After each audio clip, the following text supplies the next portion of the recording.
উত্তরাখণ্ডের কেদারনাথের পর এবার নর্থ ইস্টের ৮টি রাজ্যের ঘর তুলে ধরা হবে বিশালগড় রাউতখোলা যুব সংস্থা আয়োজিত দুর্গাপুজোয়। সোমবার সাংবাদিক সম্মেলন করে এমনটাই জানিয়েছেন ক্লাব কর্তৃপক্ষ। গত বছর শারদীয় দুর্গোৎসবকে কেন্দ্র করে রাউতখোলা যুব সংস্থা ক্লাবের তরফে উত্তরাখণ্ডের কেদারনাথের উপর পূজা মণ্ডপ তৈরি করেছিল, যা গোটা রাজ্যের মধ্যে আকর্ষণীয় ছিল। তবে এই বছর উত্তর পূর্বাঞ্চলের ৮টি রাজ্যের ঐতিহ্যবাহী বাঁশ বেতের দ্বারা ঘর তৈরি করে তুলে ধরা হবে পুজো মণ্ডপে।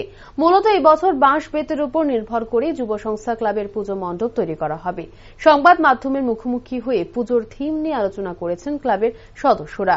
তারা জানিয়েছে এবছর পুজোর ৩ দিন রাজ্য এবং বহিরাজ্যের শিল্পীদের দ্বারা অনুষ্ঠিত হবে মনোজ্ঞ সাংস্কৃতিক অনুষ্ঠান। এই বছর তাদের পুজোর বাজেট ১২ লক্ষ টাকা এবং প্রতিমা ও আলোকসজ্জায় থাকছে স্থানীয় শিল্পীরাই।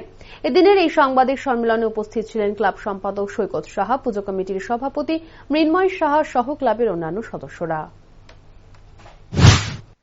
পক্ষ থেকে আমরা আপনাদের সংবাদ মাধ্যমের বন্ধুদের এবং সমস্ত রাজ্যবাসীদের জানাই আসন্ন শারদীয় দুর্গোৎসবের অগ্রিম শুভেচ্ছা ও ভালোবাসা।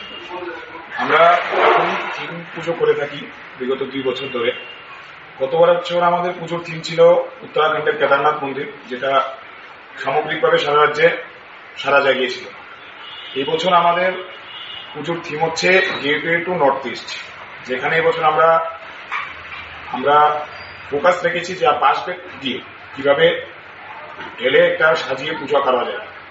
সেই মোতাবেক আমরা নর্থ ইস্টের যে 8টা স্টেটের যে ঘর, ট্রেডিশনাল ঘর, সেই ঘরটা আমরা ফুটিয়ে তুলব বাঁশ বেতের মাধ্যমে। সাথে আমাদের প্রতিমা থাকবে ট্রেডিশনাল যে দুর্গা, সেই দুর্গাটাও আমাদের একটা অন্যতম আকর্ষণ হবে এই বছরের। পাশাপাশি আমাদের আলোকসজ্জা থাকছে, আলোকসজ্জায় আমরা বাঁশ বেত ব্যবহার করব। সামগ্রিকভাবে নর্থ ইস্টের যে কালচারটা, ট্রেডিশনাল ঘরের কালচার, সেটা আমরা ফুটিয়ে তুলব আমাদের থিম। পাশাপাশি পুজোর 3 দিন সপ্তমী, অষ্টমী, নবমী রাজ্য এবং বহিরাজ্যের শিল্পীদের দ্বারা নর্থ ইস্টের যে কালচারাল ডান্স এবং সঙ্গীত, সেটাও আমরা এবছর আমাদের থিমে রাখবো। এই বছরে আপনার পুজোর বাজেট কত রয়েছে? আমাদের এই বছরের পুজোর বাজেট রয়েছে 12 লক্ষ টাকা।